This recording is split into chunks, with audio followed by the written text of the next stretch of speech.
Hello everyone, welcome back. Today I've got for you 5 different ways to use quinoa, and none of them are eating it plain on the side of your dinner because that's just no fun. If you've got any other ways of cooking quinoa, let me know in the comments, but for now, let's get started with breakfast. This first recipe is a delicious quinoa porridge, and all you have to do is add quinoa, a plant-based milk of your choice, a little bit of vanilla essence, and a little bit of sweetener of your choice to a medium saucepan. This is the base quinoa porridge recipe, but we'll be making 2 different flavour variations later on.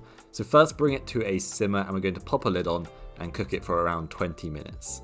So since quinoa porridge does take a little bit longer than your average porridge, I like to cook a few portions and then keep it in the fridge. And then you can just take out as much as you want and flavour it as you like on the day. Once the quinoa is cooked and has absorbed most of the liquid, just pop a tea towel over the top and let it steam for a few minutes. For the first flavour variation, we're going to make a cinnamon one, simply by adding a teaspoon of cinnamon and stirring that through. You're welcome to make your porridge a bit thicker or thinner, simply by adjusting the amount of plant milk that you add. We'll then add a good dollop of apple compote which I made, and then some toasted hazelnuts and also some toasted oats, and just a little extra sprinkling of cinnamon. So as well as making quinoa porridge in this video, we'll also be making an amazing quinoa and oat bread, some quinoa raisin and cinnamon cookies, crunchy quinoa, and quinoa potato cakes. Wow, I've never said quinoa so many times in my life.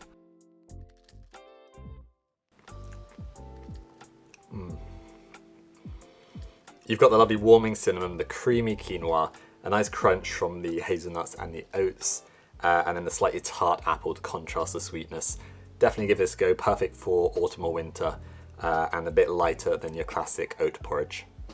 This next flavour variation is a chocolate one, so we're going to add some cocoa powder and some creamed coconut, which is going to make it deliciously creamy. Stir this through and cook it for a couple of minutes until the coconut has melted completely. Try to get a cocoa powder which is 70% or more, and you're welcome to also use coconut milk instead of the creamed coconut, that would work as well. And you're going to get this beautiful creamy chocolate quinoa porridge. Serve it up and top with defrosted berries, a few toasted seeds, and if you're feeling extra naughty, then a few chunks of dark chocolate. Cocoa powder and dark chocolate are actually very good for you as long as you get a high percentage one. They're full of minerals, antioxidants, and they have a little bit of caffeine in them, so you get an extra boost to start your day. Oh wow, the chocolate has properly started to melt now. That is incredible. The tart and tangy berries go perfectly with a rich dark chocolate, and then you get a little bit of crunch from the seeds. This is the perfect breakfast for if you want something sweet but still healthy, 10 times better than Cocoa Pops. For a really quick breakfast, sometimes I'll just throw some cooked quinoa and plant milk into a bowl and top it with some berries and some nut butter, and that's just a really nice, easy, tasty breakfast you can make in seconds. If you need a recipe to cook quinoa, then you can check out my meal prep video, I'll link it in the description box. This next recipe is a really simple one, it's crunchy quinoa. All you have to do is add cooked quinoa and some olive oil to a bowl with a pinch of salt and give it a good stir. Make sure it's all well coated in the olive oil so that they all get extra crispy. At this point you can add some extra seasonings such as herbs and spices, or you could even make sweet crunchy quinoa by adding a little bit of sugar. Then just spread out the quinoa onto a lined baking tray, getting it as thin as possible. We're going to bake this in the oven at 200 degrees for around 20 to 30 minutes until it's golden brown all over. You will need to give it a stir every now and again as the edges will cook quicker than the middle. You can also do this in the air fryer, but I'd reduce the oven temperature to 180 and it will take around 12 to 15 minutes. This is a great way of changing the texture and taste of quinoa, and one way you can use it is in a simple salad. Here I've got one with a maple mustard dressing, and I'm just going to add a few spoonfuls of the crispy quinoa, and that's going to add a nice crunch and some nuttiness. So there you have your crispy, almost nutty quinoa, and this has actually been in the fridge overnight because I ran out of time yesterday, and it's still very crispy.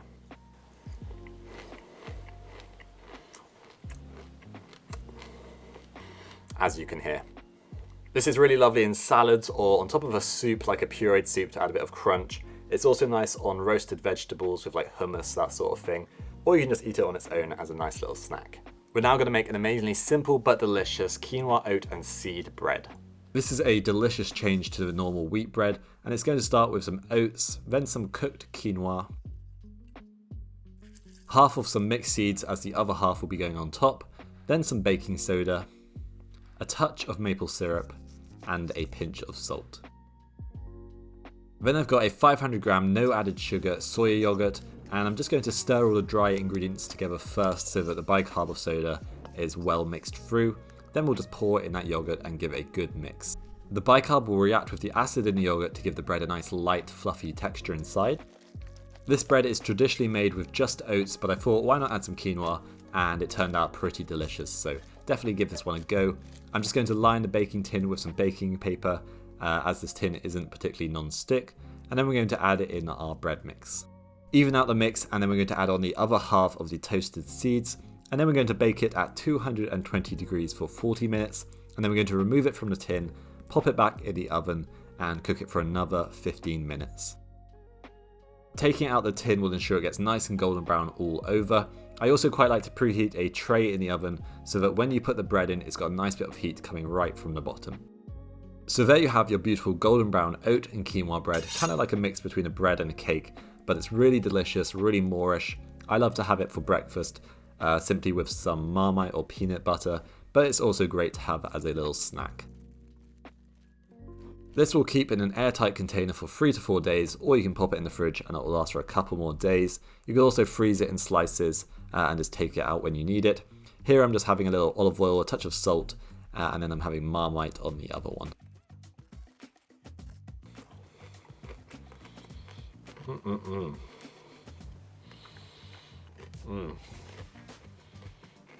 Oh, that's good. It's got a lovely crust around the outside, and then the inside is surprisingly light, slightly soft. You get a nice bit of extra crunch from the seeds. It just tastes really nourishing, and it tastes like a proper meal compared to where you have like a piece of white bread and you're hungry like 10 minutes later.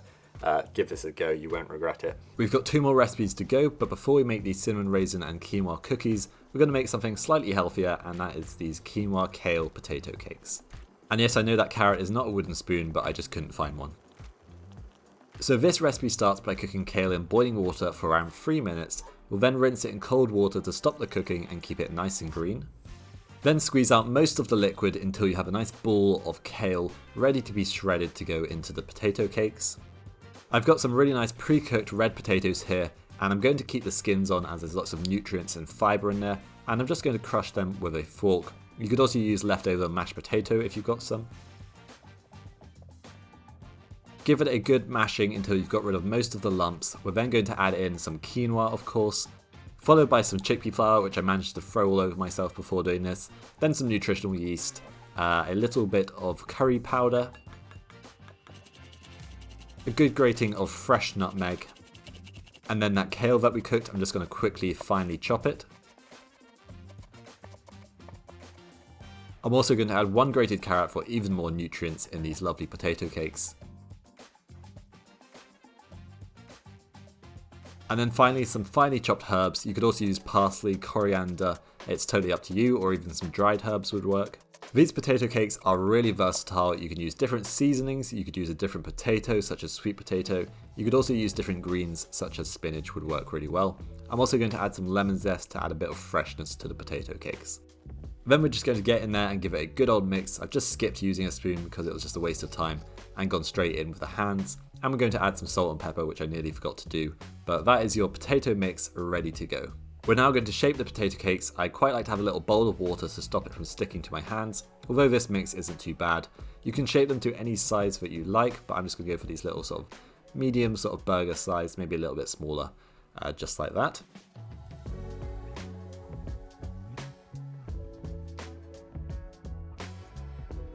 As an optional step, I'm going to roll the potato cakes in this puffed quinoa. I just got it off Amazon. You could also use the crunchy quinoa that we used earlier in the video. You want to press them quite hard into the potato cake to stop them from coming off when we go to fry them.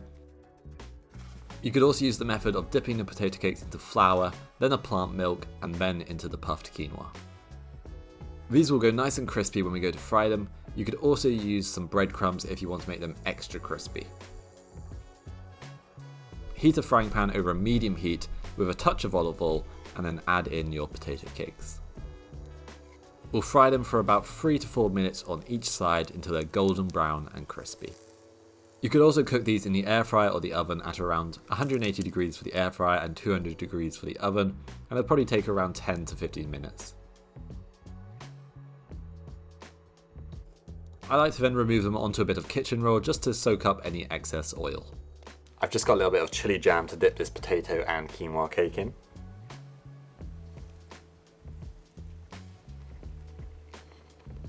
Really nice. Super flavoursome, packed with veggies. As you can see inside, look at all that carrot and kale. You could have these with a salad for lunch or with some dipping sauces like chili jam or mango chutney. They'd also be great as a side dish to your main meal. But yeah, really delicious. Definitely give these a go. We're now going to make some quinoa and oat cookies. Into a bowl, we're going to mix ground almonds, oats, pre-cooked quinoa, ground flaxseed, maple syrup, raisins, tahini,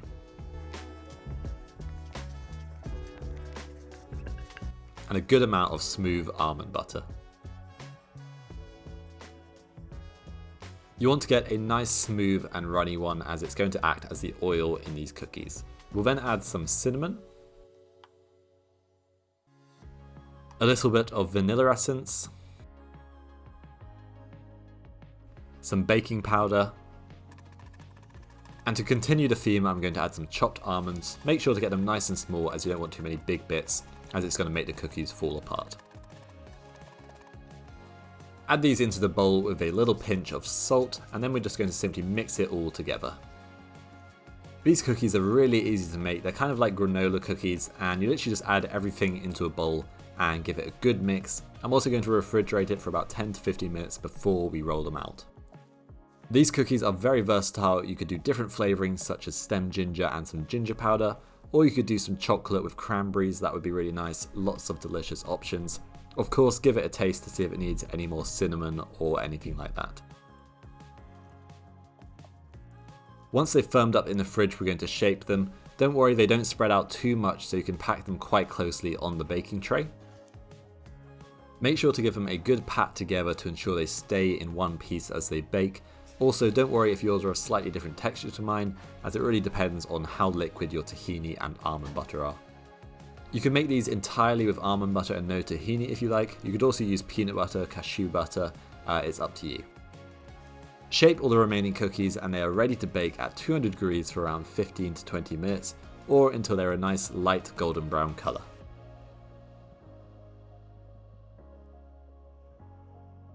Mine came out really delicious, but they were slightly too crumbly for my liking, so in the recipe I've slightly increased the almond butter and the maple syrup. Once they're baked, leave them for a few minutes and then get them onto a cooling rack. This will ensure that they don't go soft on the bottom.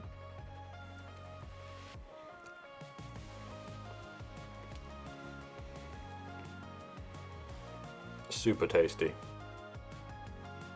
They're incredibly moorish. They've got a nice nutty flavour. They're crispy on the outside but slightly soft in the middle, and then you get a nice bit of chewiness from the raisins.